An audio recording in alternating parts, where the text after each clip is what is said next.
औज़ुबिल्लाहिमिनश्शैतानिर्रजीम बिस्मिल्लाहिर्रहमानिर्रहीम अल्लाहुम्मा सल्लि अला मुहम्मदिन व आले मोहम्मद।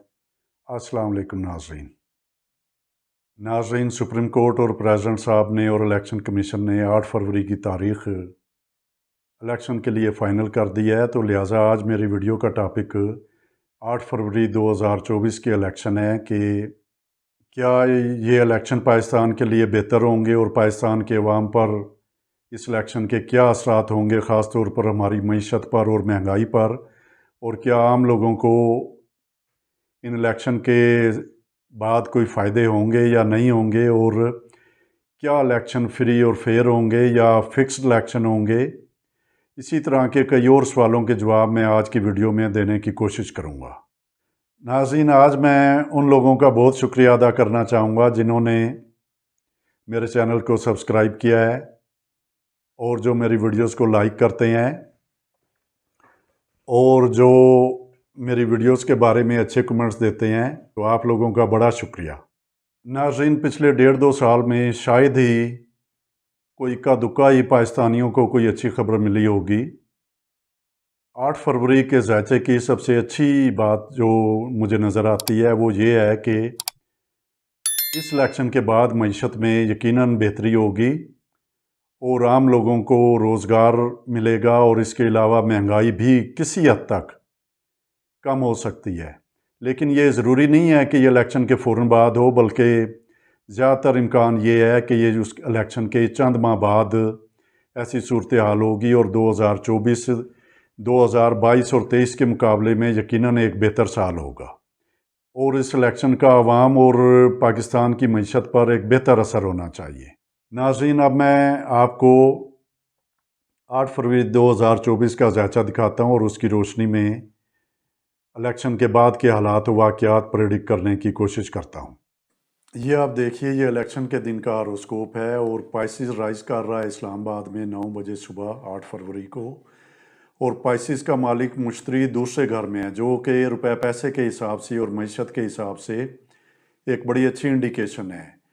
और यूरानिस भी यहाँ पे है, जो कि अचानक बेनिफिट और अचानक अच्छे हालात वाक़यात और एड को ज़ाहिर करता है। और दूसरे घर को वीनस बड़ी अच्छी नज़र से देख रहा है, अगरचे मून भी ट्राइन नज़र से देख रहा है, लेकिन मून कोई अच्छी पोजीशन में नहीं है और ये अमावस वाले दिन है और मून बड़ा कमज़ोर है, तो इसके एस्पेक्ट का, इसकी नज़र का कोई ख़ास फ़ायदा नहीं है।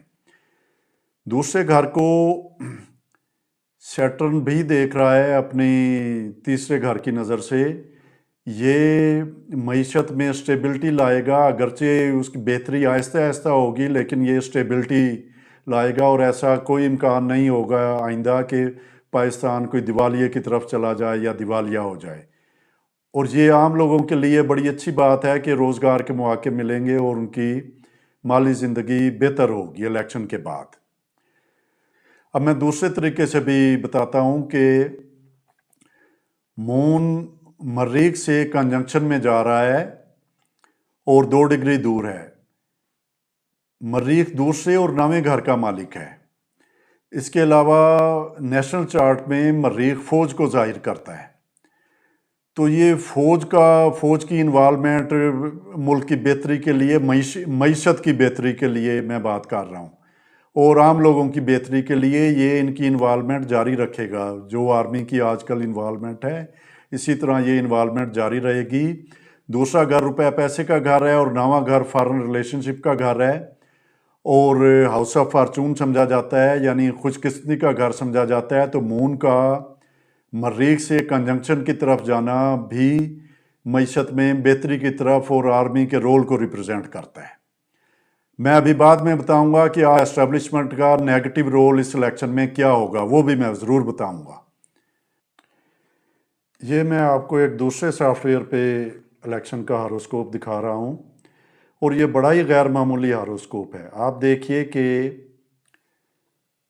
सारे सियारे राइजिंग हाफ में पड़े हुए हैं। राइजिंग हाफ यहाँ से लेके ये जो लेफ़्ट साइड का हाफ सर्कल है, ये राइजिंग हाफ है, और मेजॉरिटी ऑफ प्लैनेट्स 8 सियारे 10वें घर से लेकर असेंडेंट तक पड़े हैं, जो कि इंतहाई गैर मामूली बात है और ये इस इलेक्शन में लोगों का बहुत ज़्यादा जोश व खरोश साबित करता है। और मैं इस बात से एग्री नहीं करूँगा कि जैसे बाज़ एनालिस्ट कहते हैं टीवी पे कि शायद पीटीआई के वोटर्स उतने ज़्यादा नहीं निकलेंगे। मेरे ख्याल में पीटीआई के वोटर्स या दूसरी पार्टियों के वोटर्स या आवाम इस इलेक्शन में बहुत ज़्यादा भरपूर पार्टिसिपेशन करेगी और ख़ास तौर पर वुमेन की पार्टिसिपेशन मुझे काफ़ी ज़्यादा नज़र आती है।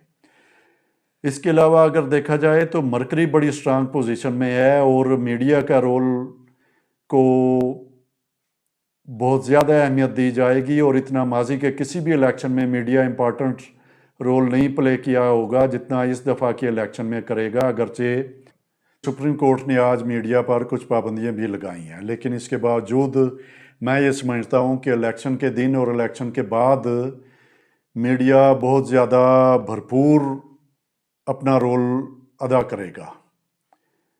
ये एक इंतहाई प्रोमिनेंट पोजीशन पर इतने ज़्यादा सियारों का होना एक पॉलिटिकल चार्ट में ये जाहिर करता है कि अगली हुकूमत जो है वो किसी एक पार्टी की शायद ना हो बल्कि एक कोalition गवर्नमेंट हो जिसमें बहुत सी जमातें शामिल हों।